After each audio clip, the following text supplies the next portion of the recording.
So we're going to talk a little bit about hazardous chemical communication and some of the things we want you to know about our HazCom program, and some of the things that we want you to keep in mind when you're either using chemicals by hand, or you're filling up chemicals to put in the car wash, or you're just handling different chemicals in general.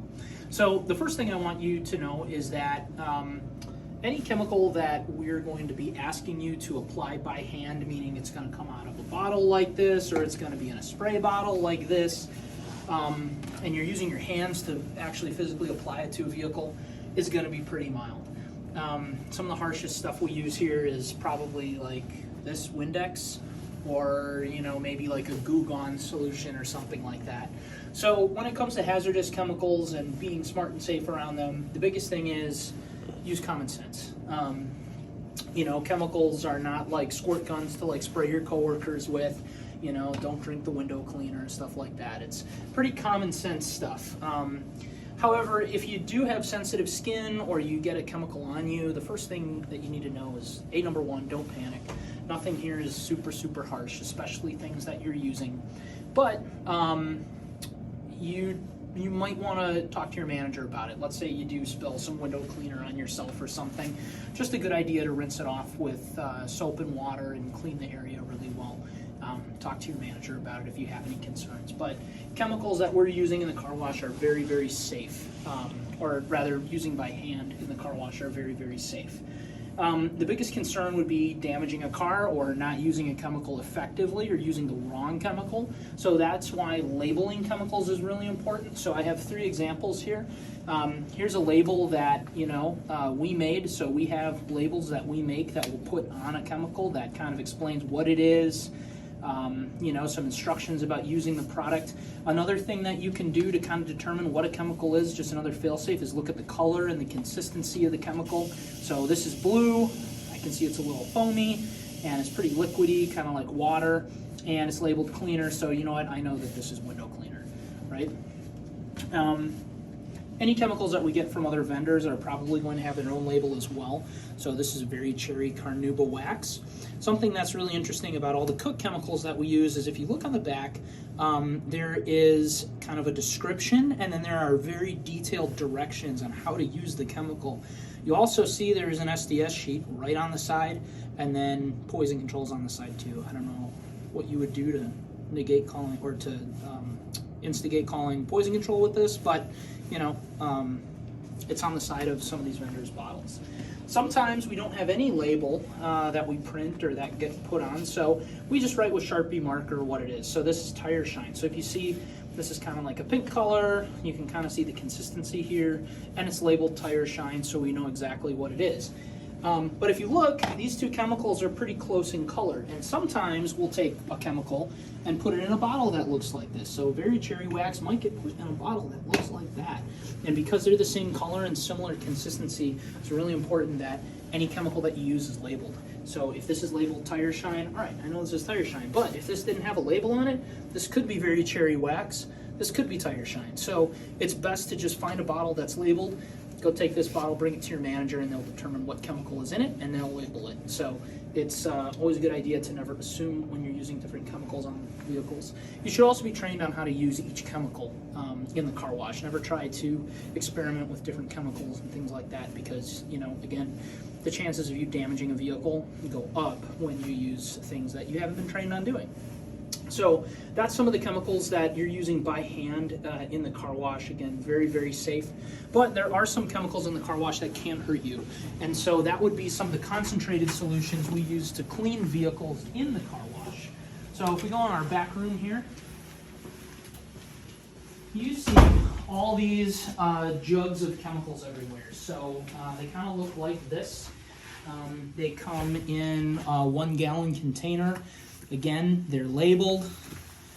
There's some information about the chemical on the side, and then a product description. So first of all, when it comes to ordering chemicals, your manager will be ordering chemicals. So the manager of the site is responsible for the chemical order. You don't have to worry about that. But your manager might ask you to, fill up what we call volt containers here. So at this facility, we're using Vertec volt containers. So you can see these jugs go right in the top of these containers, and I'll show you how to successfully do that.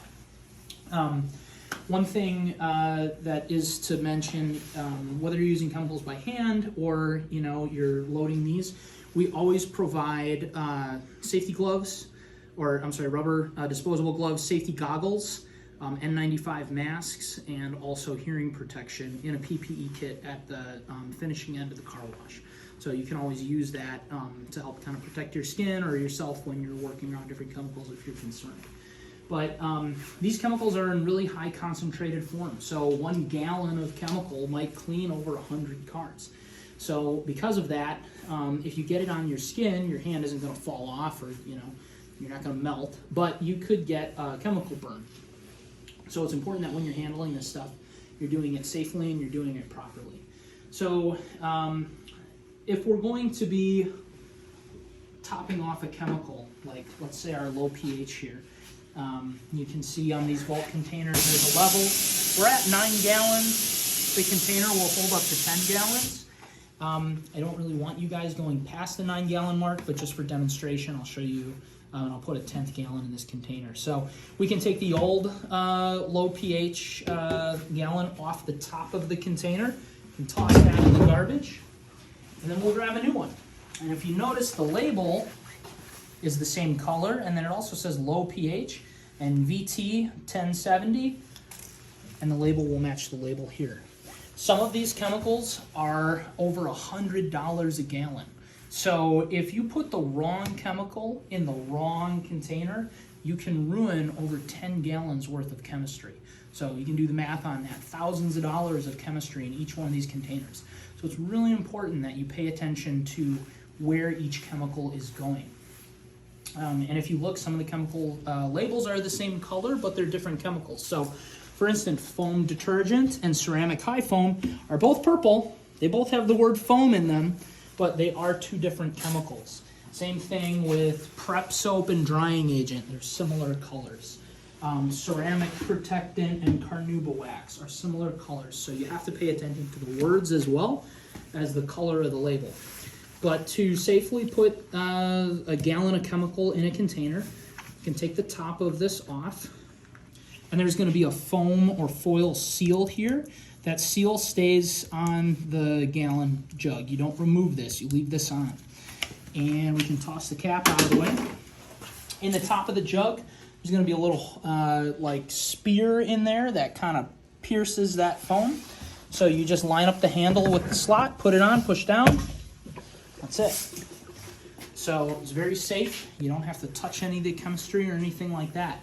However, if you do get some of the chemistry on you, every store has an eye wash station in the back room with instructions on how to use it, and then fresh water or saline solution in these eye wash stations. So those are available if you get any chemistry in your eyes.